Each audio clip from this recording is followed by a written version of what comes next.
Welcome to an Arkansas AgCast Deep Dive, where we take a closer look at news that impacts you.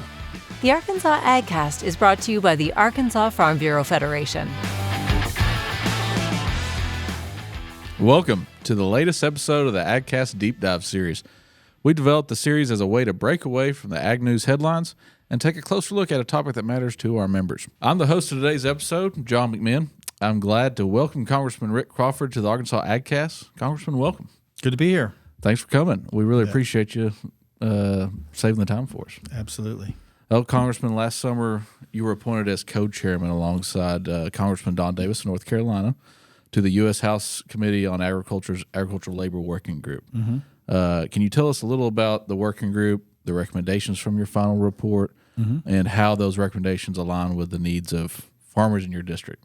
Kind of a loaded question, but yeah, no, there's a lot to unpack there, but all of it, the needs of the farmers in my district were really kind of what informed this whole deal. I mean, we knew we had a problem with H2A. Everybody in ag country knows we have a problem with H2A. Yes. The chairman designated me to lead the effort, along with Don Davis, who is a great guy from North Carolina. He and I, on the front end, established some very hard and fast parameters within which to work. That is, we're not going to talk about anything but H2A. We're not going to talk about DACA. We're not going to talk about pathways to citizenship.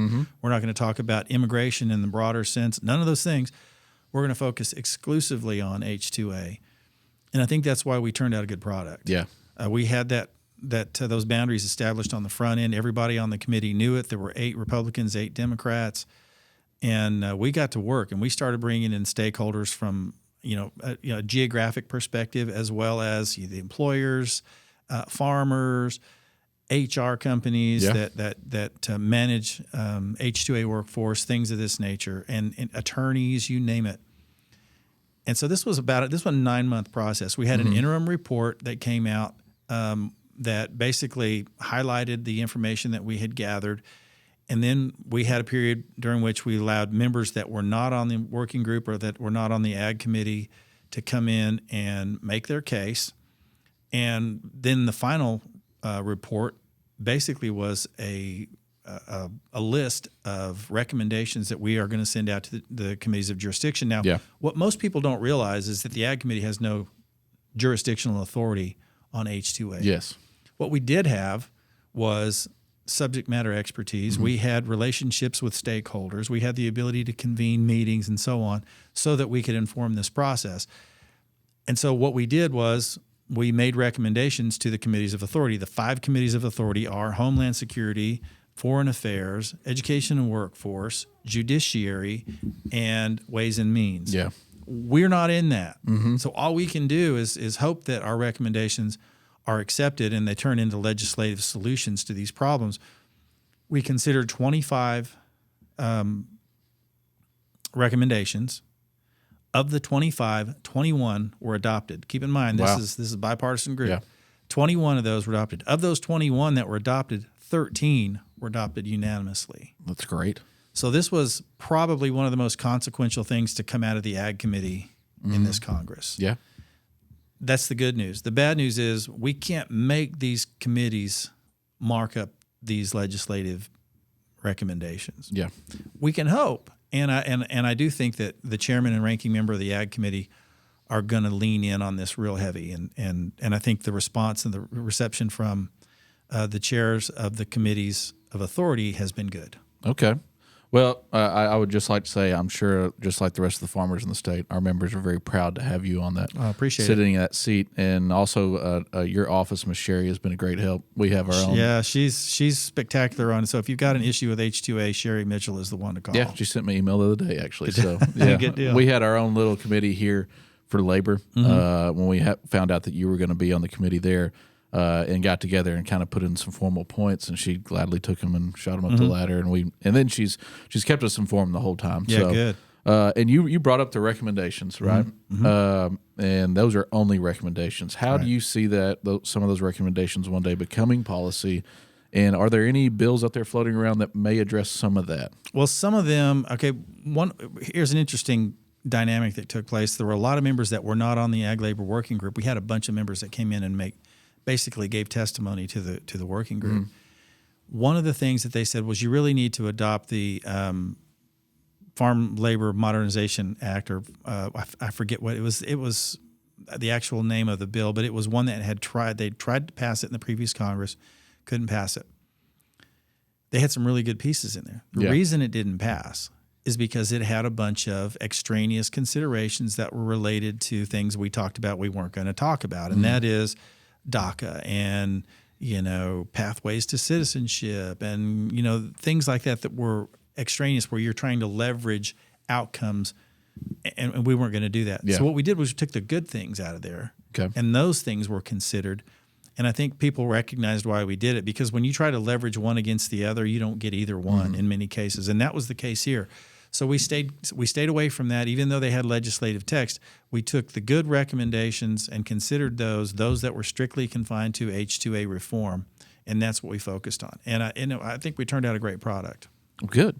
I think just a question I have about it specifically is, the at first effect wage rate. Do you see that being frozen in the future, or what workings do you think will happen there? Yeah, I think there's going to be a move to cap that so that it can't exceed a 3.5% increase year over year, and it can't exceed a 1.25% decrease year over year. So we're trying to float that within some reasonable parameters to provide some degree of certainty to the employer, so that you're not seeing a precipitous increase in wages year over year. So we're trying to cap it as a percentage, and that was one of the recommendations that was made. Yeah, and one of the complaints we got a lot of were the SOC codes, for different types of job titles. If oh, absolutely.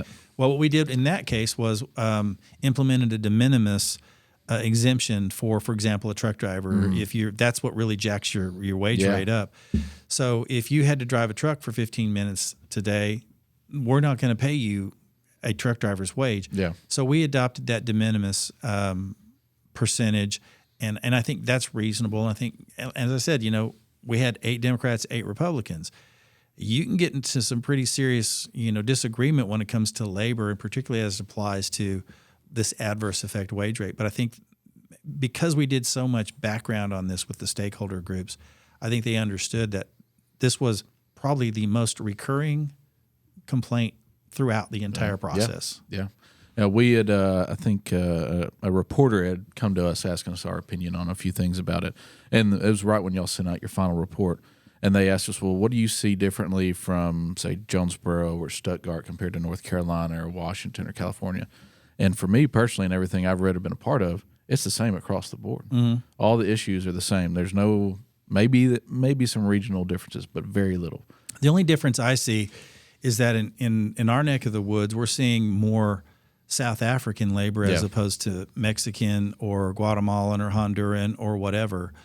We're seeing more of that. South African. We even occasionally we're seeing some Romanians, even some Ukrainians, but it's really predominantly been South Africa. You don't see them as often in areas like, say, the Rio Grande Valley for obvious reasons, Florida, over in California. That continues to be dominated primarily by those migrant workforce that are of Hispanic descent. But that's an interesting dynamic here in sort of, the Mid-South and through the Midwest, that we're seeing a significant increase in the number of South Africans in the H-2A labor force. A few other complaints we had heard were, workers jumping from one farm to the next. Absconsion, big issue. Or the difficulty of applying for the program and trying to get people here and the timeliness of it all. And that also, I'm sure, was addressed in the final report. So one of the things, absconsion being another recurring theme, is that, a guy comes in on your visa, and that as their employer, your name is on that visa as the sponsoring employer. They leave your farm, you're still liable for that employer, that employee rather. And so we wanted to make sure that, an absconsion is recognized as an absconsion, and that employer that sponsored that individual is no longer liable for the conduct of that individual if he leaves the farm and is gone for so many days. And obviously there's going to be a reporting requirement and things of that nature. But bottom line is, employers shouldn't be held responsible or liable for anything further from that employee who's out of compliance. Of course. Well, I'm going to switch gears here a little bit, away from labor.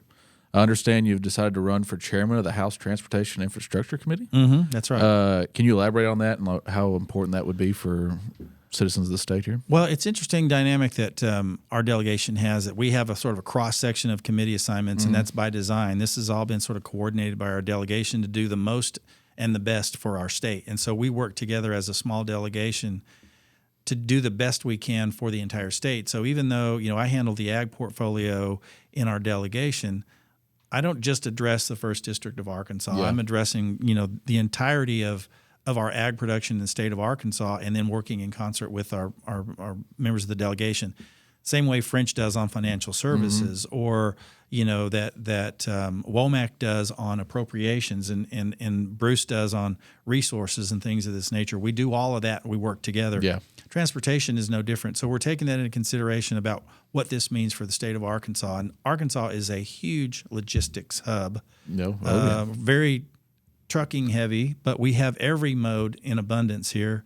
Our rivers are super highways for movement of goods. We have multi-mode. Look, J.B. Hunt's biggest multi-mode carrier in the world. Yeah.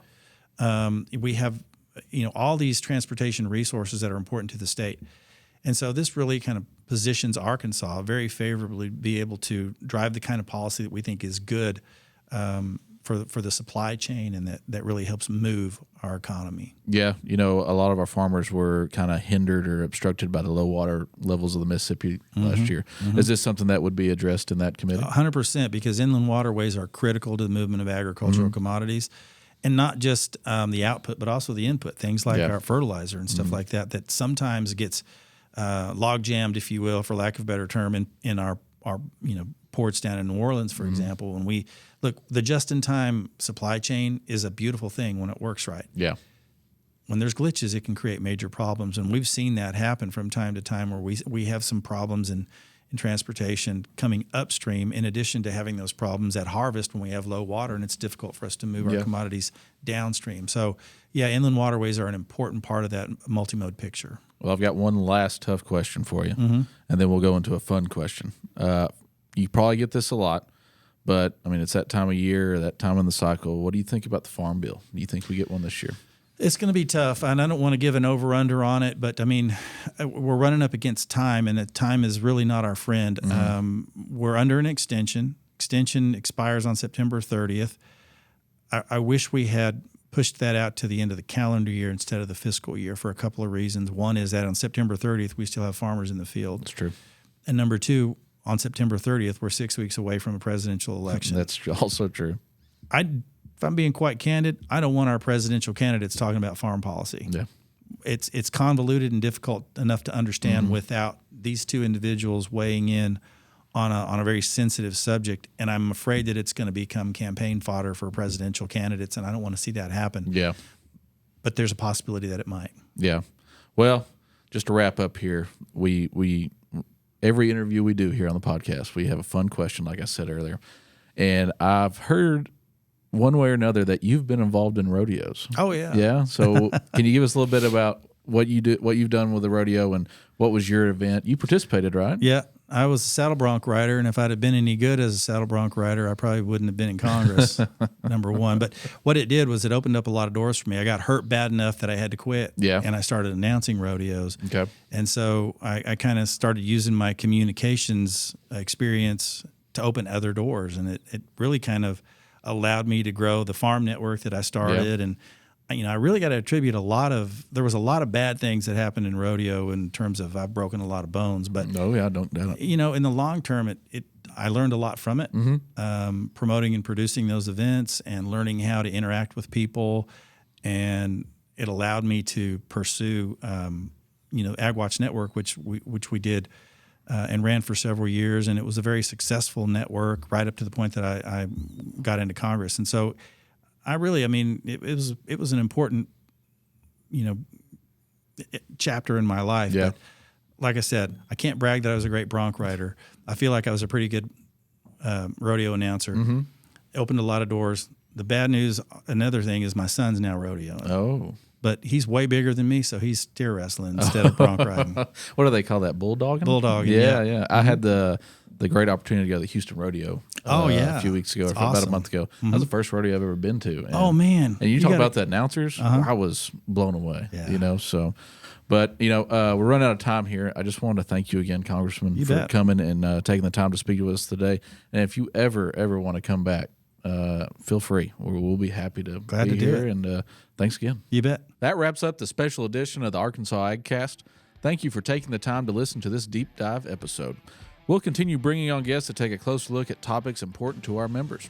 Remember, you can catch new weekly episodes of the Arkansas AgCast every Thursday. Find video episodes on Facebook and YouTube. Listen to the audio version where you listen to podcasts. Make sure to subscribe and leave us a review when you have a few extra minutes. The Arkansas AgCast is brought to you by Arkansas Farm Bureau. I'm John McMinn. We'll see you next time.